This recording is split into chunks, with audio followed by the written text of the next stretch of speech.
Salut à tous, c'est Mehdi pour un autre épisode de Netageo. Et aujourd'hui encore, je suis au Japan Amusement Expo 2020 avec derrière moi les personnages de JoJo. Pourquoi ? Parce que je suis devant le stand de Bandai Namco que je vous propose de visiter tout de suite. Allez, c'est parti.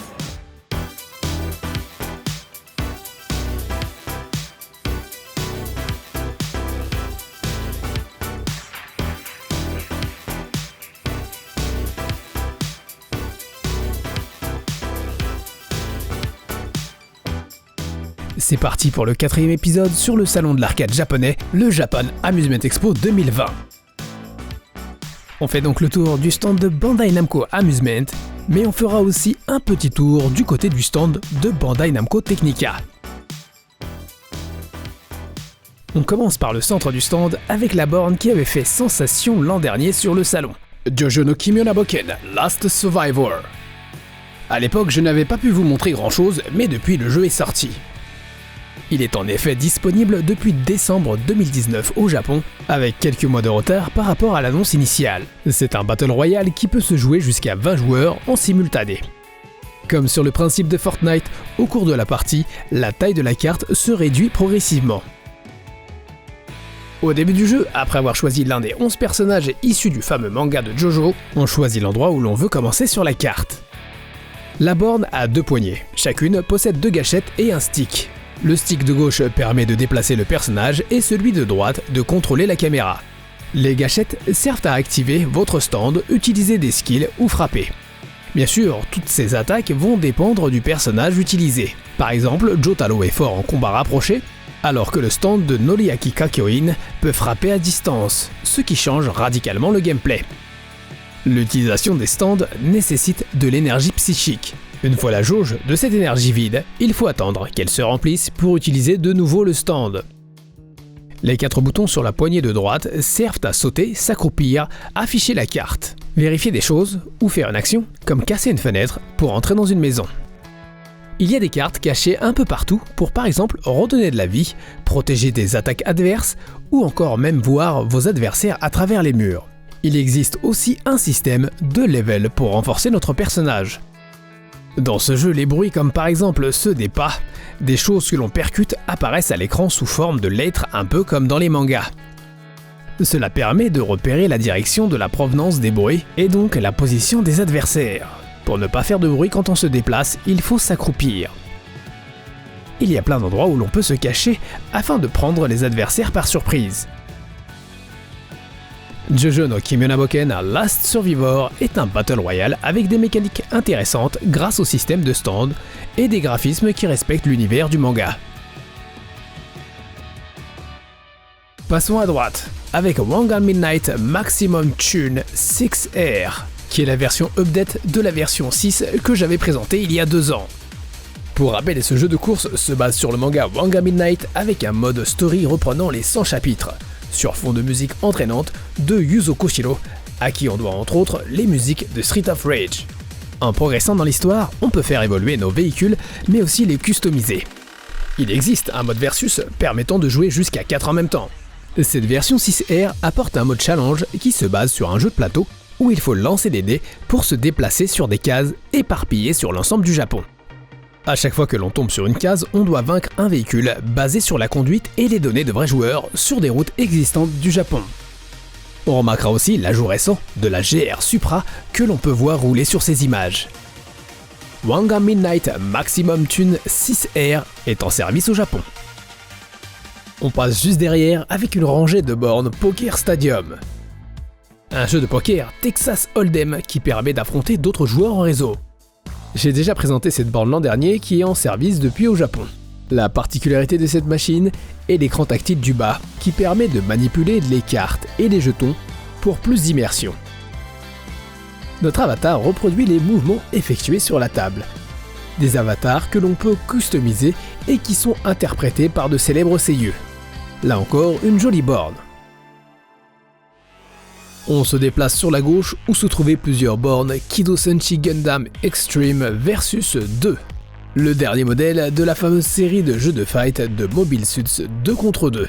Une borne disponible depuis fin 2018 que j'ai déjà présentée l'an dernier.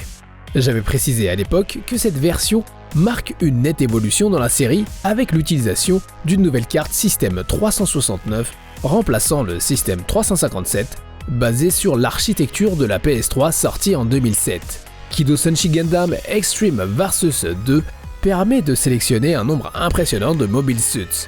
Si l'an dernier on était à un peu plus de 160, eh bien on a dépassé les 190 avec un nouveau modèle que l'on pouvait tester en avant-première ici, Wing Gundam Fenice, en action sur cette borne. Gundam Extreme Versus semble faire partie de ces bornes qui ont du succès, car à chaque fois que je vais dans une salle d'arcade, je vois souvent du monde devant.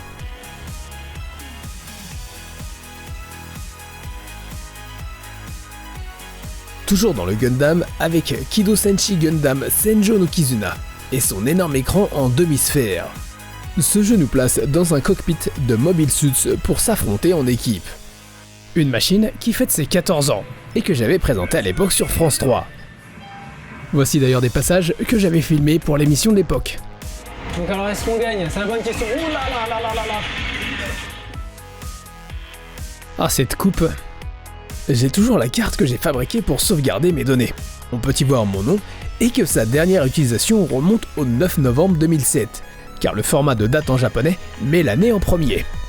Depuis, ce type de carte a été remplacé par des cartes que l'on peut utiliser sur différentes bornes, comme les Bana Passport ou les AMI. Kido Senshi Gundam Senjo no Kizuna est à sa 4e révision depuis fin 2016. Une révision incluant 4 nouveaux Mobile Suits, dont le Gundam Unicorn. Oui, il n'y a pas eu de nouvelle révision depuis plus de 3 ans, mais Kido Senshi Gundam Senjo no Kizuna 2 est en cours de développement.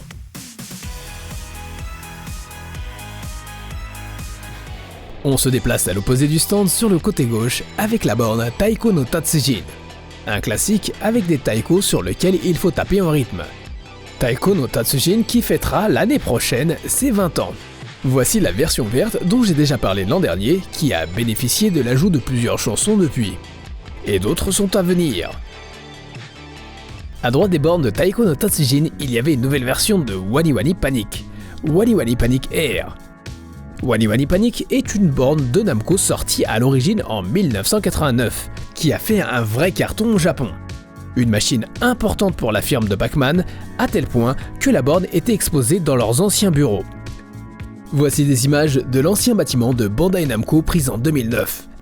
À l'intérieur, un coin avec des gros hits de l'arcade de Namco, dont Wani Wani Panic.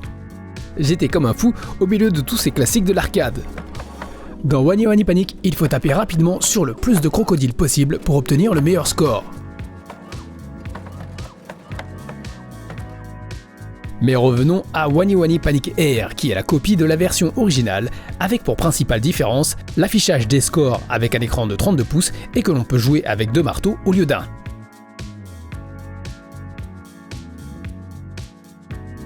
On passe au Medal Game avec Tsuli Spirits, une borne que j'ai présentée en 2012 et qui va passer prochainement à la version 4. C'est un jeu de pêche où il faut user de la manivelle à forte dose pour pêcher d'énormes bestiaux aquatiques. On continue dans les Medal Games et les fonds marins avec Umi Monogatari Lucky Marine Tsuaz, une nouvelle version de la célèbre série des Umi Monogatari. On finira la visite du stand de Bandai Namco Amusement avec de tout petits manèges. Card Detaché, Guru Guru, Ampaman Go, un manège avec Ampaman, le super-héros très célèbre auprès des tout petits japonais.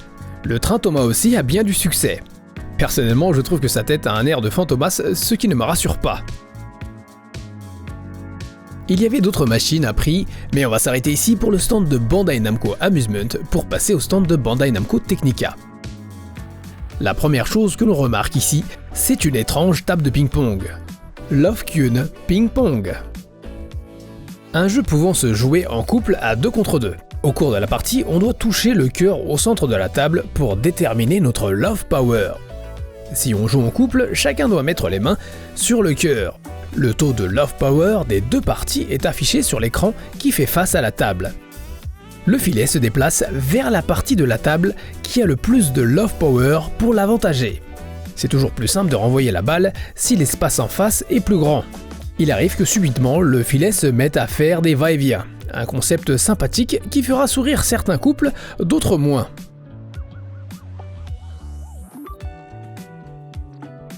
Un peu de course de moto avec Superbikes 3, une borne tape à l'œil réalisée par Roll Thrills, le fabricant américain de machines d'arcade que j'ai cité à bon nombre de reprises. Comme sur le principe de Hang-On de Sega, il faut incliner la moto pour tourner. Il y a un bouton turbo au centre du guidon, et entre le guidon et l'écran, un système de ventilation qui nous souffle dessus pour augmenter l'impression de vitesse. On peut faire des roues arrière en mettant un coup sec d'accélérateur, faire des figures dans les sauts. Donc ce n'est pas un jeu de simulation pointu, mais un jeu très arcade avec une prise en main simple. C'est le fun avant tout, avec de chouettes graphismes.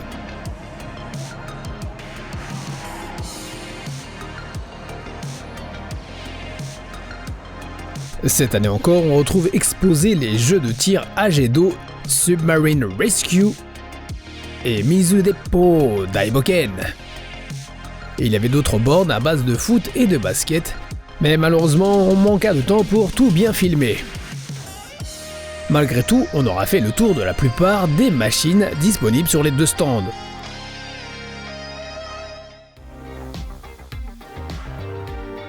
Nos séries de vidéos sur le Japan Amusement Expo 2020 se terminent ici. J'ai l'impression que le salon a perdu en ampleur. On notera surtout le manque de nouveautés par rapport aux années précédentes. Si vous avez regardé les 3 autres vidéos, vous avez sûrement constaté que j'avais déjà présenté une bonne partie des bornes. Depuis le début des années 2000, le marché de l'arcade est en récession même au Japon. Ne serait-ce qu'à côté de chez moi, il y avait 3 salles d'arcade qui ont toutes fermé. Et récemment, une autre grande salle d'arcade, à Natano Warehouse, a aussi fermé ses portes. Je fréquentais souvent cette salle car elle n'était pas très loin de chez moi, et elle disposait d'un nombre assez impressionnant de classiques de l'arcade, comme Outrun, Space Harrier ou Darius. Mais rassurez-vous, certaines salles se portent bien comme les salles Mikado. Pourvu que cela dure, bien que je m'inquiète fortement des répercussions du coronavirus. Voilà, j'espère que cette émission vous a plu, et on se retrouve prochainement pour une autre vidéo de Netageo. Merci encore une fois pour votre soutien et tous vos commentaires, cela me fait vraiment plaisir. Si vous voulez supporter Netageo, n'hésitez pas à vous inscrire à la chaîne et partager nos vidéos. Je vous remercie encore une fois et je vous dis à très bientôt. Soredewa, sayonara.